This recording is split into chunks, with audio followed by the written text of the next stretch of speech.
faut expliquer un peu comment cette entreprise de souliers de satin s'est faite. Je veux dire, elle s'est faite au galop, sur les chapeaux de roue, comme vous voulez. On avait très peu de temps pour espérer pouvoir arriver au bout. On a très peu communiqué sur ce genre de choses qui peuvent être essentielles au théâtre, mais qui finalement se résolvent aussi de façon intuitive quand on aborde une scène et qu'on a un peu de théâtre déjà dans le corps, parce que tous les acteurs de Souliers de Satin en avaient déjà sous le pied, comme on dit. Et je pense qu'intuitivement, effectivement, Antoine nous dirigeait avec ces références-là, mais qui n'étaient pas clairement développées parce qu'on n'en avait pas le temps. On n'a jamais été sûr vraiment d'arriver au bout. On a quand même eu que 3 mois pour répéter tout ça. C'était dans une insécurité financière, on ne savait pas si... Voilà. Donc, fallait aller au feu, fallait aller au charbon, fallait y aller fallait faire avant de se poser la question de comment faire. On avait eu cette expérience antérieure avec Antoine de monter Lucrèce Borgia dans la cour d'honneur en 85.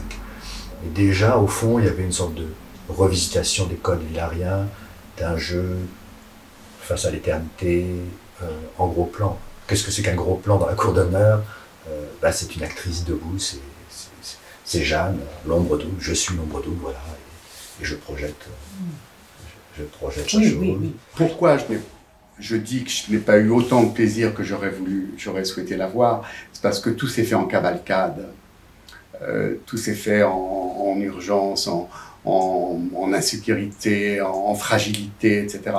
Et c'est vrai que pour une œuvre pareille, si on avait eu le temps, un peu plus de temps pour justement analyser les scènes, rêvasser davantage et pas être sans arrêt au charbon comme on l'a été, mais peut-être que l'entreprise n'aurait pas été aussi folle et n'aurait pas laissé autant de... Vous voyez, c'est Claudel qui dit qu'il faut faire ça vite. Voilà, aussi, c'est un peu ce que dit l'annoncier, c'est ce côté de bric et de broc.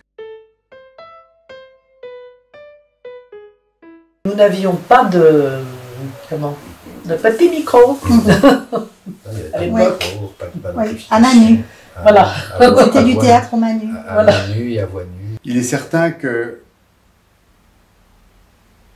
jouer ce genre de texte en Avignon, à une époque où la cour n'était pas sonorisée, ça a beaucoup changé depuis. Je veux dire, on n'avait vraiment que notre instrument vocal, avec la chaleur, le mistral, etc. Les corps transpirants, etc. sont très en danger. On était tous sous cortisone à la fin des représentations. Rentrer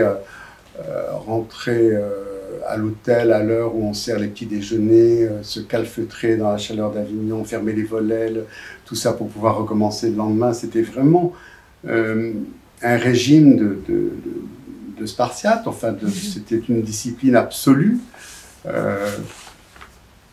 à laquelle il fallait consentir, parce que je trouve elle allait avec l'œuvre, elle allait avec la folie du projet, donc ça nous demandait d'être un peu fou, un peu décalé, etc. Donc il y avait cette dimension physique, très très importante, la mesure d'un rôle, d'un parcours pour chacun. Et c'est comme ça que, par exemple, Valérie Dréville, Donia cette épée, surgissait sur le coup de... Eh bien, à 5h du matin, 5h du matin, voilà. Elle arrivait à 5h du matin, non, oui, à 6h même. Mais c'était une, une actrice qui suivait l'entièreté de la représentation. Mais évidemment, oui. Elle était chargée, quand elle rentrait à 5h, elle était chargée de l'entièreté de la représentation. Mais il n'empêche qu'à la suite de ça, on était un peu vidé, quoi. Et je me souviens qu'une des représentations très belles, d'ailleurs, je crois, à 4h du matin, il s'est mis à pleuvoir, comme ça, une petite pluie fine. Et moi, j'avais un faux crâne et un faux crâne. Et donc, je transpirais énormément dessus. Et quand j'ai senti le vent et la pluie se plaquer sur la sueur comme une plaque froide, comme ça, je me suis dit, ça, je suis bon, demain, je suis malade. Et évidemment, on n'a pas le droit d'être malade quand on a à jouer le Soulier de Satin pour quelques fois au Festival d'Avignon avec des salles pleines. Et donc ce jour, j'étais extrêmement angoissé de me dire comment allait finir la représentation et comment serait celle du lendemain. Et les gens étaient sous des parapluies, avec des duvets, etc. Et les gens, après à la sortie, les gens ont dit c'est une des plus belles choses de théâtre que j'ai jamais vues, etc. Et moi, j'étais meurtri en le cachant, par ces commentaires, parce que moi je me disais demain je vais être malade, je ne vais pas pouvoir jouer, etc. Et je pensais à Charlie Chaplin quand dans les Lumières, je ne sais plus comment s'appelle le titre, où c'est un clown qui tombe dans la grosse caisse et tout le monde hurle de rire comme ça, il s'est brisé les reins et il ne pourra plus jamais remonter sur scène. C'était cette espèce de contraste entre le ressenti du public et la servitude du serviteur de scène. Hein. C'était très très dur à réconcilier en moi de façon positive.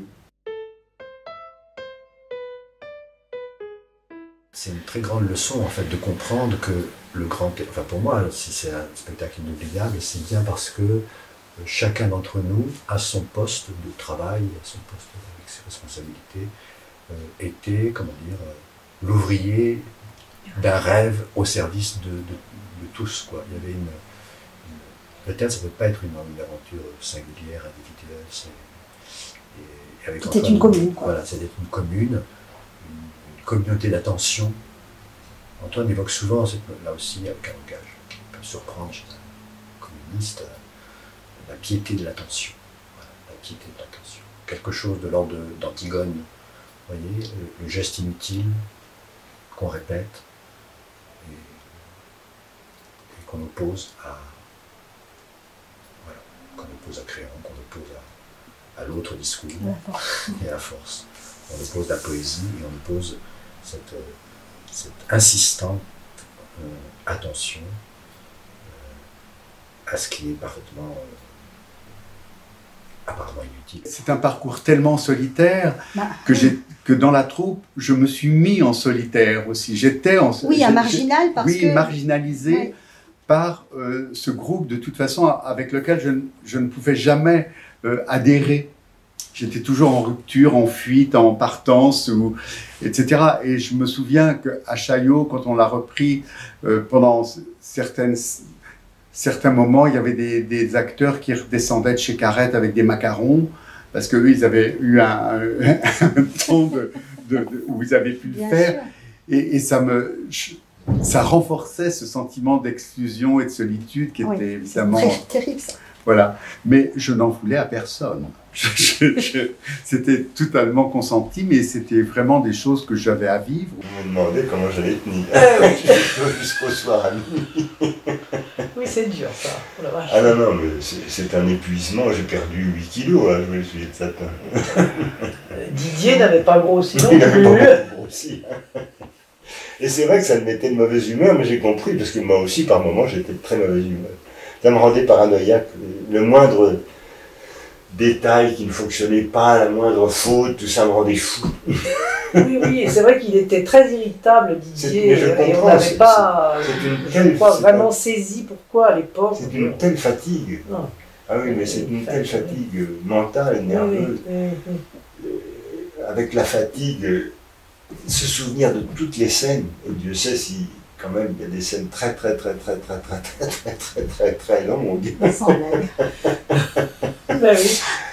Moi je me souviens qu'avant d'entrer à chaque scène, je me disais les premiers mots pour être sûr que j'étais bien à cette C'est la bonne scène. Ah mais c'est vrai que c'est un tunnel. Ah oui, ça oui. J'ai quand même joué des rôles très longs, enfin, mais celui-là, enfin...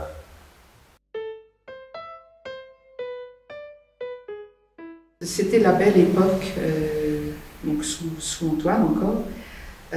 C'était du vrai théâtre. Alors là, je le dis vraiment parce qu'après ça a énormément changé. Mais c'était du vrai théâtre. Il y avait des machinistes, des accessoiristes, des électriciens. Il y avait tous les métiers de théâtre et c'était fantastique.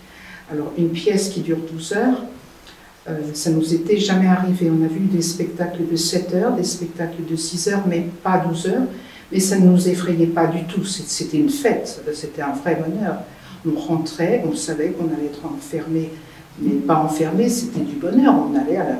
C'était fantastique de servir le soulier de Satan. Il y avait une fraternité inouïe et une durée de répétition telle que c'était anormal, quoi, merveilleux de travailler pendant plusieurs mois sans jamais filer la pièce. Parce que nous avons filé la pièce qu'en dernier moment, et l'intégrale, nous l'avons connue en même temps que le public. Et nous avions des pauses très très intéressantes. On nous distribuait un goûter, on nous distribuait des sandwichs. Et la partie sympathique, c'était le soir, la vraie coupure d'1 heure, où on faisait à la cafette de Chaillot, donc à l'époque il n'y avait pas de restaurant.